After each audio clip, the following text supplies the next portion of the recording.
கிறிஸ்துவுக்குள் பிரியமானவர்களே, உங்கள் அனைவருக்கும் ஆண்டவராய் இயேசு நாமத்தினால் எங்கள் அன்பான வாழ்த்துக்களை தெரியப்படுத்துகிறோம். இந்த நாளிலும் கர்த்தருடைய வார்த்தையிலிருந்து ஒரு கருத்தை உங்களுக்கு போதித்து உங்கள் ஆசீர்வாதத்துக்காக ஜெபிக்க விரும்புகிறேன். சங்கீதங்களின் புஸ்தகம் 2ஆம் அதிகாரம் 12ஆம் வசனத்தின் கடைசி பகுதியை நான் வாசிக்கின்றேன். அவரை அண்டிக் கொள்ளுகிற யாவரும் பாக்கியவான்கள், கர்த்தராகிய தேவனை அண்டிக் கொண்டவர்கள், தேவனாகிய கர்த்தரிடத்தில் திரும்பி வந்தவர்கள் அனைவரும் பாக்கியவான்கள் என்று இந்த சங்கீதத்தில் சொல்லப்பட்டிருக்கிறது. பாக்கியவான்கள் என்றால் ஆசீர்வதிக்கப்பட்டவர்கள் என்றும் சந்தோஷமாயிருக்கிறவர்கள் என்றும் அர்த்தத்தை கொடுக்கிறது. ஒரு மனிதன் தேவனிடத்தில் வருவான் என்றால் தேவன் அவனை ஆசீர்வதிப்பார், தேவன் அவனை மகிழ்ச்சியாக்குவார். வேதாகமத்திலே இயேசு கிறிஸ்து மாம்சத்தில் வெளிப்பட்ட நாட்களில் அவரிடத்தில் வந்த அனைவரும் பல நன்மைகளை பெற்று திரும்பினார்கள். இன்றைக்கு நாம் விசுவாசத்தின் மூலம் கர்த்தரிடத்தில் சேர்வோம் என்றால், ஆண்டவரிடத்தில் நம்பிக்கையோடு சேர்வோம் என்றால் தேவன் நம்மை ஆசீர்வதிக்க வல்லவராயிருக்கிறார். இந்த உலகத்திலே பல நிலைகளில் மக்கள் இருந்தாலும் வேதத்தின்படி 2 விதமான கூட்டத்தாரைத்தான் குறிப்பிட்டு சொல்ல முடியும். தேவனண்டை சேர்ந்தவர்கள், தேவனண்டை சேராதவர்கள். உலகத்தின் மக்கள் ஜனங்களை பல வகுப்பினர்களாக பிரித்திருக்கலாம். பட் தேவனுடைய வார்த்தையில் மூலம் தேவனிடத்தில் வந்தவர்கள், தேவனை சேராதவர்கள். நீங்கள் இந்த குரூப்பில் எந்த வகுப்பை சேர்ந்திருக்கிறீர்கள்? கர்த்தரை அண்டிக் கொண்டவர்களாக இருக்கிறீர்களா, அல்லது கர்த்தருக்கு தூரமானவர்களாக இருக்கிறீர்களா? கர்த்தரண்டை சேராத மக்களாக இருக்கிறீர்களா, கர்த்தரிடத்தில் சேர்ந்தவர்களாக இருக்கிறீர்களா? உலகத்திலே நீங்கள் பல இடங்களில் பல நிலைகளில் இருந்தாலும் கர்த்தரிடத்தில் சேருவதற்கான, கர்த்தரோடு ஐக்கியப்படுவதற்கான வாய்ப்பையும் சந்தர்ப்பத்தையும் தேவன் ஒவ்வொருவருக்கும் தருகிறார். தேவனண்டை சேர்ந்தவர்கள் பாக்கியவான்கள். வேதாகமத்திலே இவ்விதமாக ஒரு வசனம் உண்டு: தேவனை கண்டடையத்தக்க சமயத்தில் அவரை தேடி கண்டடையுங்கள். தேவனண்டை சேருவதற்கான சந்தர்ப்பத்தையும் வாய்ப்புகளையும் ஒவ்வொருவருக்கும் தேவன் கொடுத்து கொண்டே இருப்பார். தேவன் கொடுக்கின்ற வாய்ப்புகளை சிலர் பயன்படுத்தி தேவனண்டை வருகிறார்கள், தேவனால் ஆசீர்வதிக்கப்படுகிறார்கள். அநேகர் தேவன் கொடுக்கிற வாய்ப்புகளை, சந்தர்ப்பங்களை நெக்லெக்ட் பண்ணி அதை ரிஜெக்ட் பண்ணி விடுகிறார்கள். அவர்கள் கர்த்தரிடத்தில் வராமல், கர்த்தரை கேள்விப்பட்டிருந்தாலும் தேவனண்டை வராமல் தங்கள் வாழ்க்கையில் ஓடிக்கொண்டிருக்கிறார்கள். இந்த மாலை நேரத்திலே கர்த்தரிடத்தில் சேர்ந்தவர்கள், கர்த்தரை அண்டிக் கொண்டவர்கள் பாக்கியவான்கள் என்று கர்த்தருடைய வார்த்தை சொல்லுகிறது.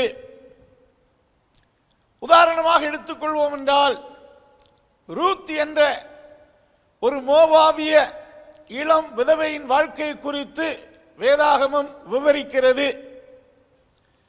அவள் ஒரு மோவாபிய பெண். இஸ்ரவேலின் பரிசுத்தராகிய தேவனை குறித்து அறிவதற்கு பல வாய்ப்புகள் அவளுக்கு கிடைத்தது. அந்நாட்களிலே தேவன் இஸ்ரவேல் மக்கள் நடுவில் செய்த அற்புதங்களினாலும் அவள் ஒரு யூத குடும்பத்தில் மருமகளாக வந்ததினாலும் தேவனை குறித்து அதிகமாய் கேள்விப்பட வாய்ப்பு அவளுக்கு கிடைத்திருந்திருக்கக்கூடும். அவள் வாழ்க்கையிலே ஆண்டவரிடத்தில் வந்தாள் என்று சொல்லி ரூத்தின் புஸ்தகம் 1ஆம் அதிகாரம் 12ஆம் வசனத்திலே தேவனாகிய கர்த்தருடைய செட்டையின் கீழ் அடைக்கலமாக ஓடி வந்த உனக்கு அவராலே நிறைவான பலன் உண்டாவதாக என்று வாழ்த்தி சொன்ன ஒரு வார்த்தையை குறித்து வாசிக்கிறோம். அவளை குறித்து சொன்ன வார்த்தை, இஸ்ரவேலின் தேவனாகிய கர்த்தருடைய செட்டைகளின் கீழ் அடைக்கலமாய் வந்த உனக்கு அவராலே நிறைவான பலன் உண்டாவதாக. அவள் தேவனுடைய செட்டைகளுக்குள் வந்தாள் என்றால் தேவனிடத்தில் சேர்ந்தாள். தேவனிடத்தில் வந்த அவளுக்கு தேவனாலே நிறைவான பலன், full reward of God was granted to her. தேவன் அவளுக்கு அநேக நன்மைகளை கொடுத்தார். அவள் வாழ்ந்ததான காலம் ரொம்ப மோசமான காலம். ஏனென்றால் தேசத்திலே ஆளுகிறவர்கள் இல்லை, சட்டங்கள் கடைபிடிக்கவில்லை. ஒவ்வொரு மனிதனும் தன் மனம் போல் வாழ்ந்தான். அவனவன் தன் பார்வைக்கு செம்மையானதை செய்தான். அப்படிப்பட்ட காலகட்டத்தில் ஒரு இளம் விதவையானவள் தன் வாழ்க்கையை பரிசுத்தமாய் காத்துக்கொள்வது என்பது ஒரு பெரிய சவாலான விஷயம். தேவனண்டை அவள் வந்தபடியால் அவள் மனது தீமையான பாதைகளுக்கு நேராய் செல்லவில்லை. அவளை குறித்து 3ஆம் அதிகாரம் 10ஆம் வசனத்திலே இவ்விதமாக ஒரு வார்த்தை சொல்லப்பட்டிருக்கிறது. நீ தரித்திரரும் ஐஸ்வர்யவான்களுமான வாலிபர்களின் பிறகு போகாததினால் உன் முந்தின நற்குணத்தை பார்க்கிலும் உன் பிந்தின நற்குணம் உத்தமமாயிருக்கிறது. அவருடைய வாழ்விலே தேவனண்டை வந்தபடியால் தேவன் அவள் மனதை சீர்படுத்தினார்.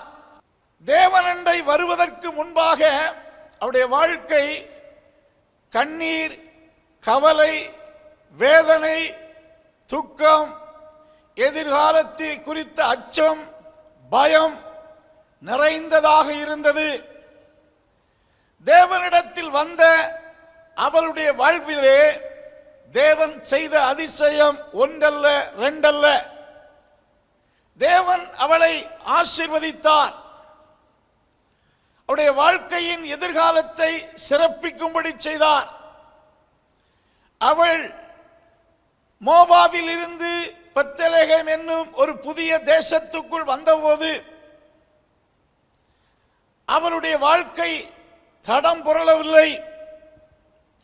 ஒருவேளை அவருடைய சகோதரி ஒருவாளை போல தேவனை அண்டிக் கொள்ளாமல் தன் வழியிலே சென்றிருப்பாள் என்றால் அவருடைய வாழ்க்கை சரித்திரம் இந்த வேதாகமத்தில் இடம்பெற்றிருக்காது. ஒருவாள் தன் பழைய வழிக்கு சென்று விட்டாள். அவளை குறித்து வேதம் ஒன்றும் குறிப்பிடவில்லை. இவள் தேவனிடத்தில் வந்தபடியால் இவளுடைய எதிர்காலம் எவ்வளவு மேன்மையும் சிறந்ததுமாய் இருந்தது என்பதை நாம் பார்க்க முடிகிறது. அன்பானுள்ளே, அவருடைய வாழ்க்கை காக்கப்பட்டது. சீர்கேடுகள் நிறைந்த அந்த காலகட்டத்திலும், துன்மார்க்கங்கள் அக்கிரமங்கள் நிறைந்த அந்த காலத்திலும் தேவனோடு உள்ள கனெக்ஷன், தேவனை குறித்த அறிவு அவளை எல்லா தீமையான வழிகளுக்கு அவளை விலக்கி காத்தது மட்டுமல்ல, அவருடைய எதிர்காலத்தில் மேன்மையாக ஆசீர்வாதமாக தேவன் அவளை வழி நடத்தினார் என்று சொல்லப்பட்டிருக்கிறது. இன்றைய உலகத்திலே அறிவுகள் விஞ்ஞானங்கள் பெருகியிருந்தாலும் பல டெக்னாலஜிஸ்கள் வளர்ந்திருந்தாலும் உலகமானது சீர்கெட்டு கிடக்கிறது. பொல்லாப்பும் கொடுமைகளும் நிறைந்ததாயிருக்கிறது. உலக அறிவினாலும் மார்க்க சடங்காச்சாரங்களினாலும் இவைகளில் இருந்து மனிதர்கள் காக்கப்பட முடியாது. மனிதர்கள் இந்த பொல்லாப்புகளிலிருந்து விடுவிக்கப்பட வேண்டும் என்றால் சர்வ வல்லவரை அண்டிக் கொள்ள வேண்டும். இந்த ரூத்துடைய வாழ்க்கையிலே தேவனை அண்டிக் கொண்டபடியால் தேவன் அவளை அக்காலத்தில் எல்லா பொல்லாப்புக்கும் விலக்கி காத்தார். வேதாகமம் விவிதமாய் சொல்லுகிறது, தேவனை அறிகிற அறிவினால் உலகத்தின் அசுத்தங்களுக்கு தப்பின நீங்கள். உலகத்திலே பொல்லாப்பும் அசுத்தமும் அக்கிரமும் பெருகி போயிருக்கிறது. இவைகளில் இருந்து ஒரு மார்க்கமோ மார்க்க கொள்கைகளோ மார்க்க சடங்குகளோ மனிதனை விடுவிக்க முடியாது. சர்வ வல்லமை உள்ள தேவனை குறித்த அறிவும் மெய்யான தேவனோடு உள்ள ஐக்கியம்தான் ஒரு மனிதனை விடுவிக்கிறது. அன்பானுள்ளே, வேதாகமத்திலே ஜோசப் என்ற ஒரு வாலிபனை குறித்து பார்க்கிறோம். அவன் தேவனோடு உள்ள ஐக்கியமுடையவன். தேவனை குறித்த தேவனை பற்றி கொண்டவன் வாலிபன். அவனுடைய வாழ்விலே அவனுடைய வாழ்க்கையை சீர்கெடுக்க பாவ சோதனைகள் வந்த போதிலும் அவனால் அப்படிப்பட்ட தீமையான பாவத்துக்கு அவன் இணங்க முடியாமல் விலகி ஓடினான் என்றால் அவன் பலத்தினால் அல்ல, தேவன் அவனோடு இருந்த ஐக்கியம்தான் அவனை அப்படி செய்தது. இன்றைக்கு உலகத்தில் நிறைய அசுத்தங்கள் நிறைந்திருக்கிறது. மனிதனுடைய மனதும் மனிதர்கள் இந்த தீமைகளுக்கு பாவங்களுக்கு இச்சைகளுக்கு தங்களை தாங்களே அறிவினால் தப்புவிக்க முடியாது. இந்த ரூத்து கர்த்தரிடத்தில் வந்தபடியால் அவளை கர்த்தர் விடுவித்தார். அவளுக்கு ஒரு இரட்சணியத்தை கொடுத்தார். அவள் தீமைகளுக்கு விலக்கி காக்கப்பட்டது மட்டுமல்ல, அவள் வாழ்வு எவ்வளவாய் ஆசீர்வதிக்கப்பட்டது என்பதை பார்க்கிறோம்.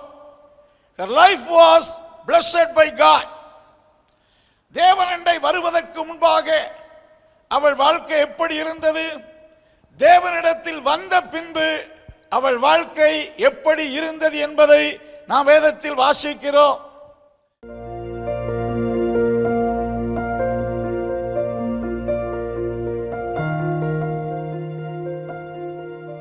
சர்வ வல்லமையுள்ள நல்ல தகப்பனே, இந்த நாளிலும் இந்த வார்த்தையினால் இந்த வார்த்தை கேட்ட அனைவரையும் உம்மிடத்தில் வரும்படி இந்த அழைப்பை கொடுக்கிறேன்.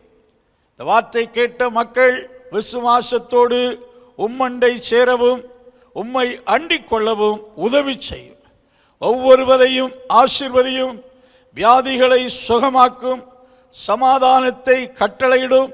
கிருபை ஆசீர்வாதம் ஒவ்வொருடைய வாழ்விலும் இயேசுவின் நாமத்தில் உண்டாவதாக. ஆசீர்வதியும். இயேசு கிறிஸ்துவின் நாமத்தில் ஜெபங்கேளும் நல்ல பிதாவே. ஆமென். ஆமென்.